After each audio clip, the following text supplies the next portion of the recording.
Hi, this is lesson 35, measurement proportions. Today we're going to apply proportions to convert units into measurement. So we're talking about the U.S. customary measurement system compared to the metric measurement system. So let's look at what this means. Proportions can be used to convert between different measurement systems. Now, these are special cases because instead of setting them like a ratio on top of each other, we're going to set them as equations equal to each other. And then we're going to solve for the missing value. And this is called a special proportion. So pause the video and copy this definition into your flipbook.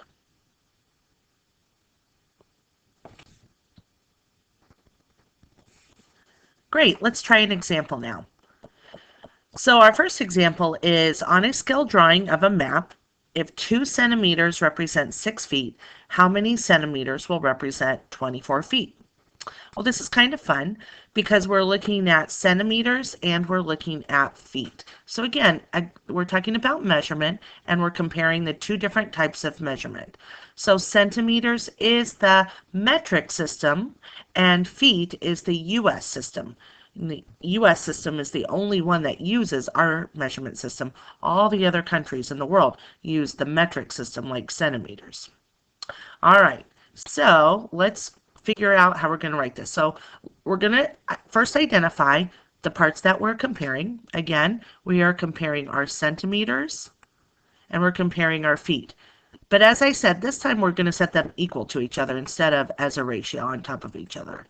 So we're comparing our centimeters to feet, and we want to say how many centimeters equals so many feet. All right, let's set this up. So we're talking about 2 centimeters is equal to 6 feet in this case. It represents 6 feet. So on a map, of course, the sizes of our shapes or the distances might not be exactly what it is in real life. So therefore, we can understand that we're talking about, actually, this is a scale drawing situation.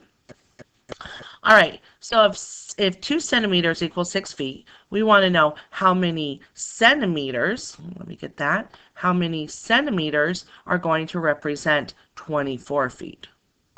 Well, because I identified what my parts are, I know where I need to place everything.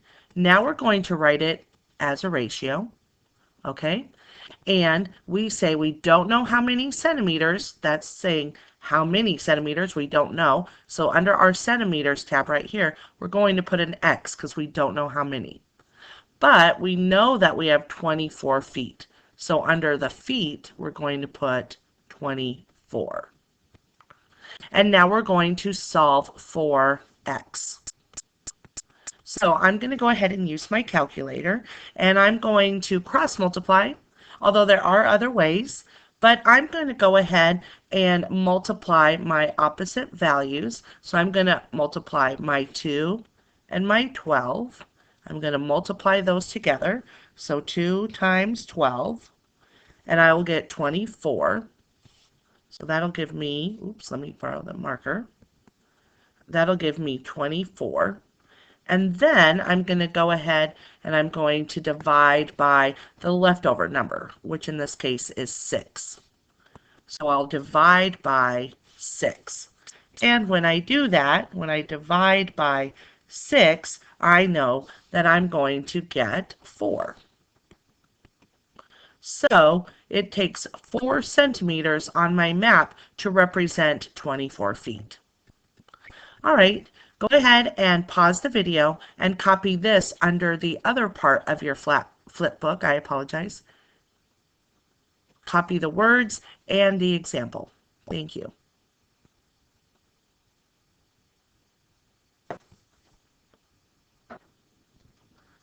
All right, let's do some more exercise problems.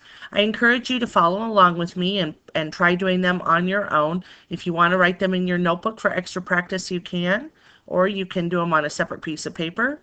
Here we go. So in this example, we're saying there are 6 ounces that are approximately 170 grams. And we want to know how many ounces would be 680 grams. So we're looking at our ounces and we're looking at our grams. So we want to set that up. We're going to talk about ounces, and we're setting it equal to grams.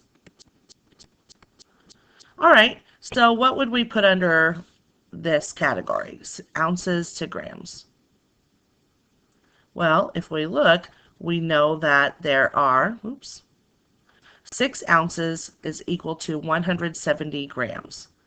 Excellent. So now we say, okay, well, we want to know how many ounces would be equal to 680 grams. So go ahead and set that part up. You should have it written just like this. Excellent. And go ahead and solve it. We're going to cross multiply when we solve it. Going to multiply these two parts together. And then we will divide by the part that's left. And when we're done, you should get that x is equal to 24. Excellent. All right, let's try our next one. 6 inches is about 15 centimeters. About how many centimeters would 36 inches be? Okay, well, it says 6 inches is equal to 15 centimeters. And we want to know how many centimeters would be equal to 36 inches. Go ahead and write down what you're talking about. Great. Okay, we're talking about our inches. And in this case, they're going to be equal to centimeters. I'm going to abbreviate cm. And go ahead, write your proportion down below. You should have 6 is equal to 15 because that was the part that was given to you. And this time it says how many centimeters. So if we look at what we are comparing, in this case, we're going to put our x under the 15. Excellent. And 36 goes under the inches section category. All right, go ahead and we're going to cross multiply once again. So you're going to cross multiply those two numbers. And then you're going to divide by the leftover number to find your final answer. And if you did that, you would get that x is equal to 90. Now, there are several different ways that you can do this. You can simplify 6 over 36, and if you wanted to, you could make that 1 over 6. And then you could multiply by 15 because 1 times 15 does make 15. And then if you do that, then you would just multiply 6 times 15 to get that value. And even so, even if you left it 6 over 36, there are other ways to do this. That's what I love about math. It's always so fun to look for different strategies to solve these problems. So these are two of the most common ways, but they're not the only ways. If you have a way that works better for you, I encourage you to solve it and do it that way. Whatever makes the most sense to you is when you are successful with math. Let's look at our last example. In this example, we are doing 420 feet painted in 36 minutes. We want to know how many feet are painted in 30 minutes. Okay, so what are the parts that we're comparing again? So in this case, we are comparing 422 feet in 36 minutes. We want to know how many feet are painted in 30 minutes. So what are we comparing again? We're comparing our feet to minutes. I hope by now you realize that by identifying the parts that we are comparing with their labels, it really does help set up those proportions. And that's why from the very beginning, I've encouraged writing down what we are comparing first in words, so then filling in the numbers afterwards. It makes it so much easier. All right, let's go ahead and write down what we know. We know that 422 feet, 422 feet is equal to 36 minutes in this case. We want to know how many feet will be in 30 minutes. So the X is going to go, that's right, under the feet.